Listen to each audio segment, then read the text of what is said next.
20 seconds. What is the work done and the power developed? Okay, so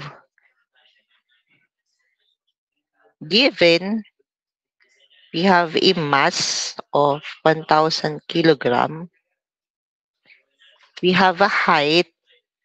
So instead of height, we will use distance. Okay, so the distance of that object from the ground is 10 meters. Okay, and then time is 20 seconds. So required is to determine the work and power also. So just the same as what we have for problem 7. Okay. So solution. So the difference is that here we're given mass, distance, and time. Okay. So the only difference is that here we have mass, distance, and time. The other one, we have force, distance, and time. So meaning we need to what? We need to determine first the force, or specifically the weight or force. Okay? Because if we don't have force, we can determine work, right? So we need to determine first the force acting on that object. So we have F is equal to ma, where again A is gravity, where that is 9.81 meter per second squared. Therefore, we have mass is in kilograms, so that's correct. So 1,000 kilogram multiplied by 9.81 meter per second squared. Therefore, the force we have here is 9,810. Am I correct? So 9,810 newtons. Okay. Again, kilogram meter per second squared is just equivalent to newton. Okay. Now that we have force, we can calculate for the work done. Okay. Where work done is equal to FD, where F is 9,810 newtons. Distance is that height, 10. Okay. Therefore, work is equal to, so multiply that by 10, we have 98,000. I'm so sorry. We have 98,100 joules, or dividing that by 1,000, we have 98.1 kilojoules. So 98,100 is accepted. Also, 98.1 kilojoule is accepted as your final answer. Okay. Now, let's calculate for the value of power developed, where P is equal to W over T. Work over time, where work is 98.1. Kilo is times 10 raised to positive 3 joule over T. T is 20 seconds. Therefore, power, so dividing that by 20, we have 4,905 watts.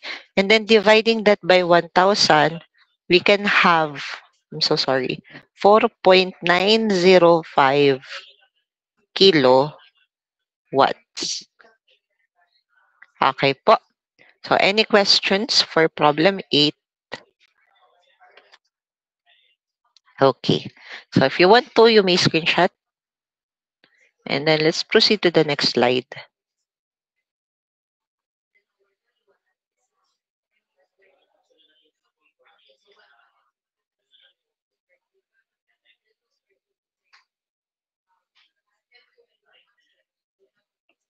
Okay, so let's have the next slide where we have here the electrical potential and EMF, where again, this two is just the same, where they're just the voltage.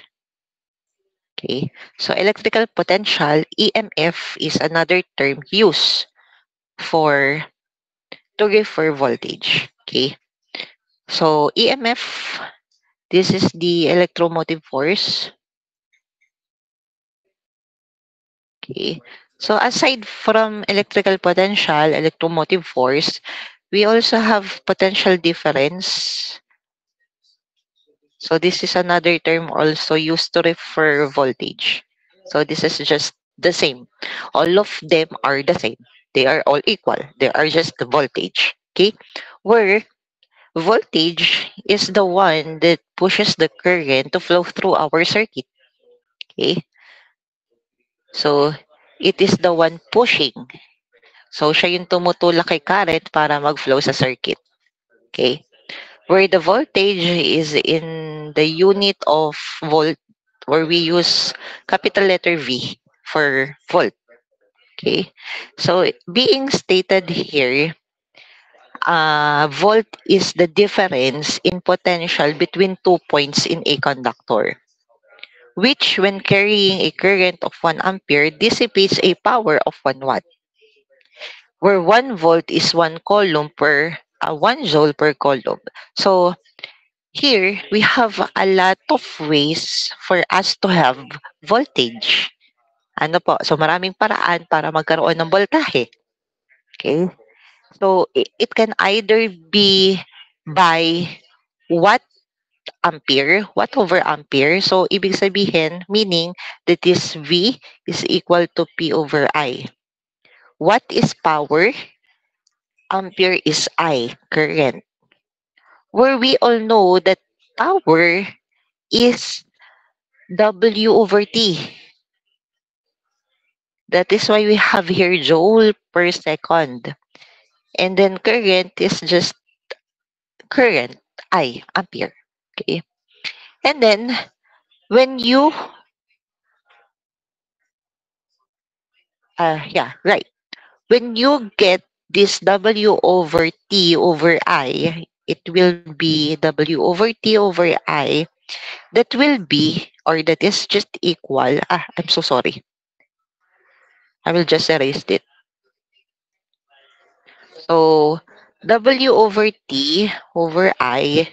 So we can rewrite this as W over T multiply by 1 over I. Meaning, meaning that is just W over IT. Okay, so W over IT. So this is just this one where we have work, work in joule, and then IT is ampere seconds. Okay, and we all know that IT is Q, right? So that is why we have a lot of ways to determine the voltage. So can you follow the equations? Nasundan naman po yung equation. Okay. So maraming paraan para makakuha ng voltage. Ano po? Pwede siya kay power current. We can determine voltage from power current, work, time, and current, work, and charge. Okay. So there are a lot of ways to determine voltage. Okay. So please remember these formulas. Okay. So the formulas are just being derived from the formulas na meron tayo. Ano po? Okay. So next we have electrical power and energy. So this is just the same as what we've discussed a while ago. Power and energy. Here lang, Okay, so in this slide, it is just being stated that the power is VI. Okay, so the product of voltage and current is power. Meaning, what? Aside from joule over second, it is also volt times ampere.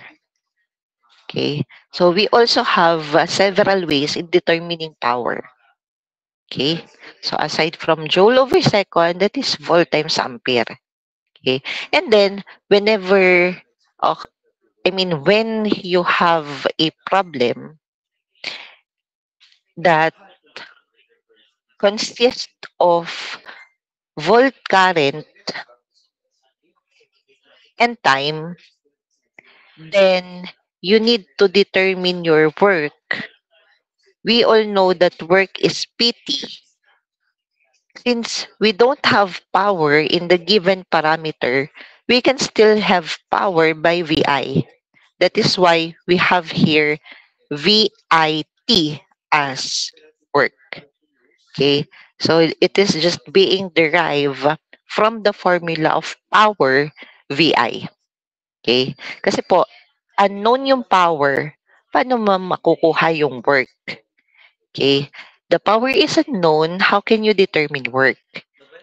But the problem gives you V and I, therefore, you have power, you can determine work. Ano po? So, basta may V and I, basta may voltage and current, kaya mong makuha yung work. Kasi yung V and I na yon power lang din yon. Ano po? So, wag kayong tumingin dun sa formula ng power. Okay? Don't just look at the formula of power equal to W over time because it can either be VI aside from that W over T. Okay po, can you follow? Is it clear? Malinaw po? Okay po. Because we have a lot of formulas in circuits. So you just need to use them, utilize each formulas, and then derive those formulas for you to come up po ay new formula. Pero hindi po gawa-gawang formula lang. Ano po? So it's not just a made formula. Okay? Because the formula that you've derived comes from the standard formulas that we have. Okay? So, ayan. Let us proceed to the next sample problem so that we can apply the concepts na na-discuss natin. Okay? So, here we have a battery that can deliver 10 joules of energy to move 5 coulombs of charge. What is the potential difference between the terminals of the battery? So, what do we have here?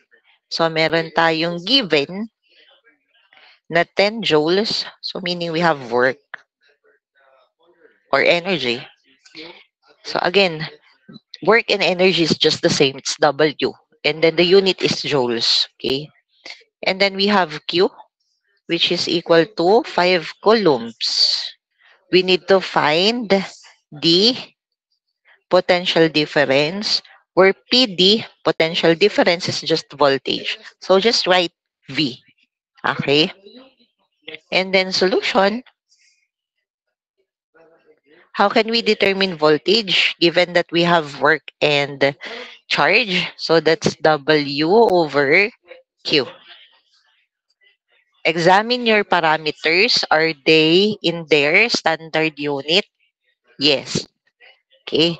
Therefore, just substitute 10J, 10 joules, 5 coulombs, therefore volt is 2 volts. I mean, therefore, voltage is 2 volts. Okay? As simple as that, you can determine your voltage. Okay po? So, kindly screenshot if you want to. And then let us proceed to the next slide.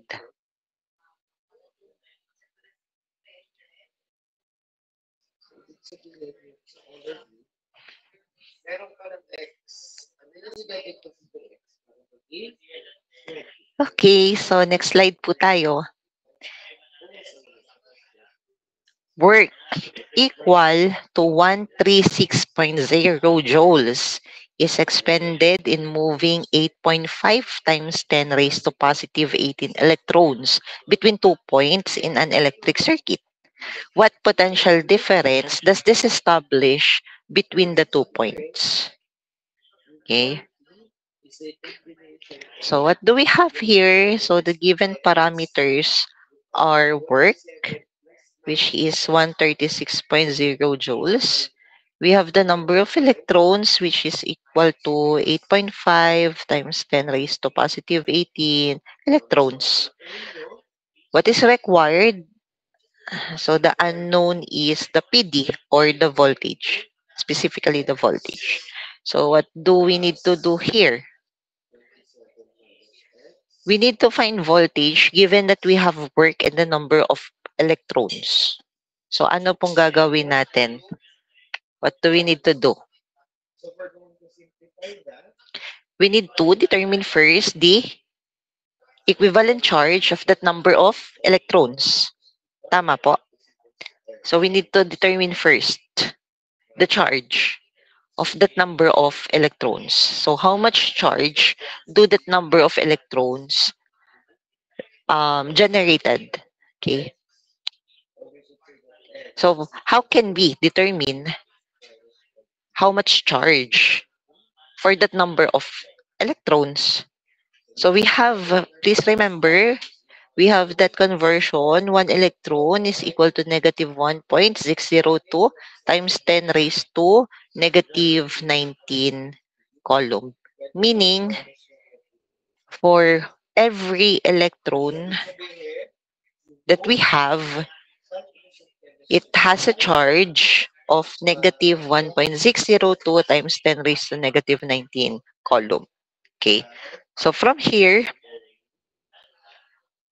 we have 8.5 times 10 raised to positive 18 electrons times the conversion factor, 1 electron, to cancel out the electron, negative 1.602 times 10 raised to negative 19 coulomb. So meaning we have here charge where the charge is equivalent to, so 8.5 times 10 raised to positive 18, and then negative 1.602 times 10 to raised to negative 19. So the answer is negative 1.3617 coulomb. Meaning, so why is this negative? Meaning, your charge moves from negative to positive. That is why it is negative. Okay? The value of our charge is negative because instead of flowing conventionally, okay, when we say conventional flow, okay, that's from positive to negative. It flows from negative to positive.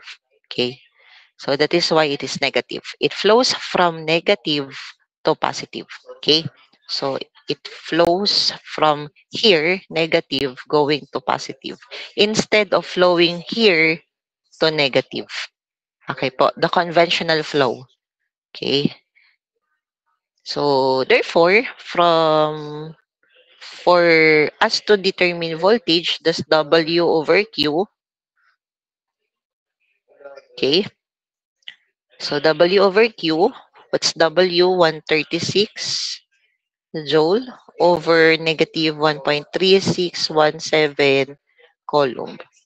Therefore, our voltage is negative 99.875 volts. So therefore, it affects the value of our voltage. Okay. So again, the charge, instead of flowing conventionally from positive to negative, it flows from negative to positive. That is why it is negative. Okay. So clear po? Okay. So kindly screenshot if you want to, and then we'll proceed to the next slide.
Okay po, so let us continue.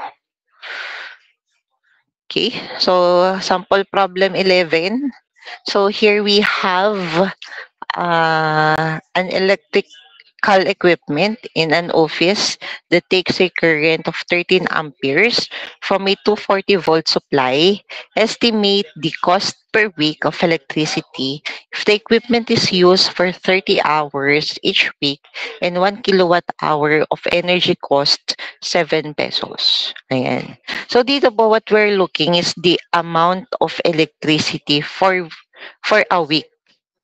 Okay. So here we need to determine the energy consumption, the electricity consumption. So let us just list down muna the given parameters.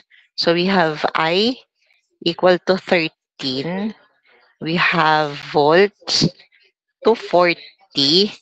We have the time for that equipment to be used 30 hours 30 hours per week.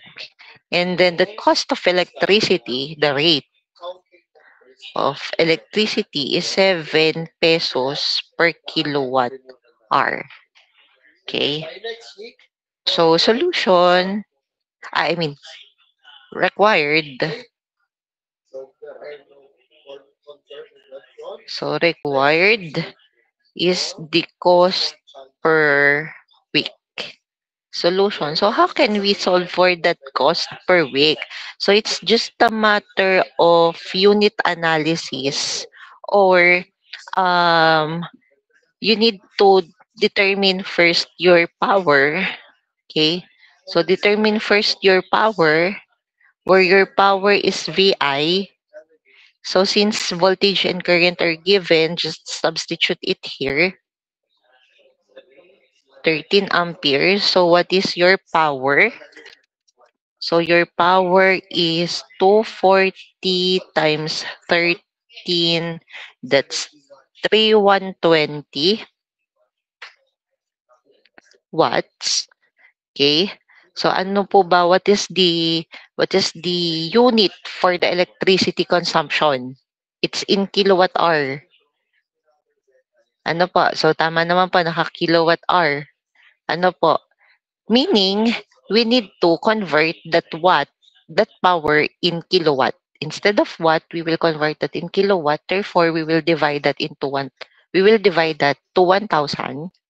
Therefore, we can have 3.12 kilowatt. Okay. Now, we need to find that consumption, that energy consumption, electricity consumption. Okay. Where to determine the consumption, again, consumption is in kilowatt hour. Okay. So, kilowatt hour. Where to determine that kilowatt hour, that is just kilowatt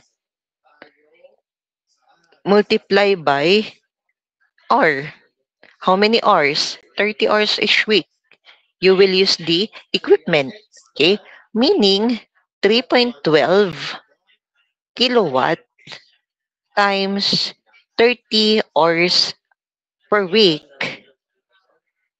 You have your consumption equal to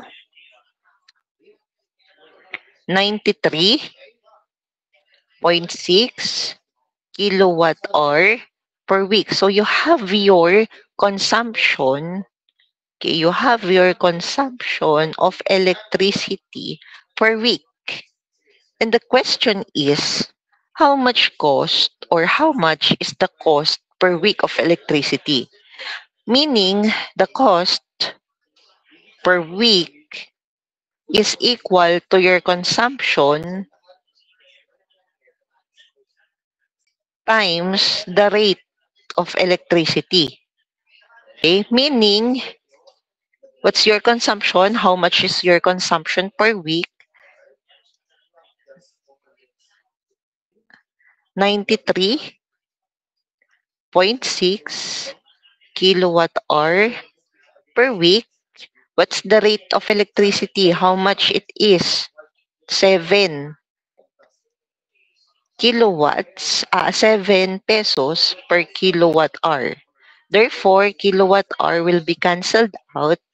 So your cost of electricity per week is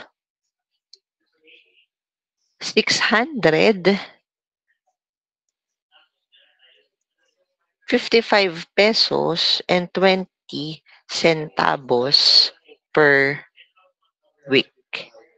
Okay?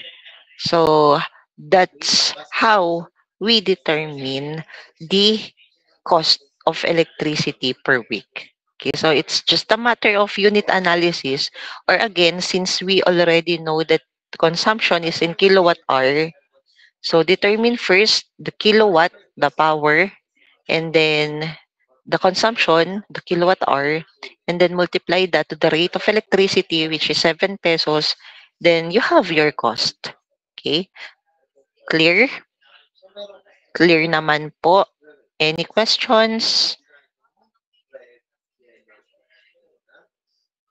Ayan. So, wala naman po. Okay po. So, kindly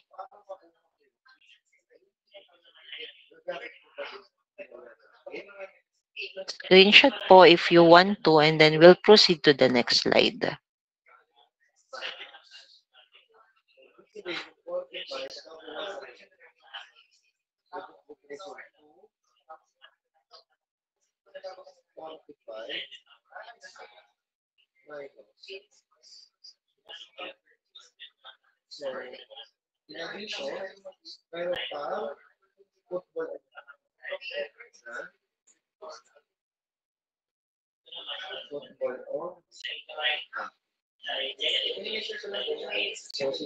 Okay po. So, proceed to the next slide.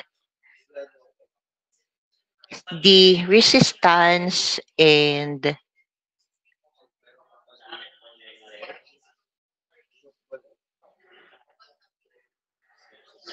conductance. Okay.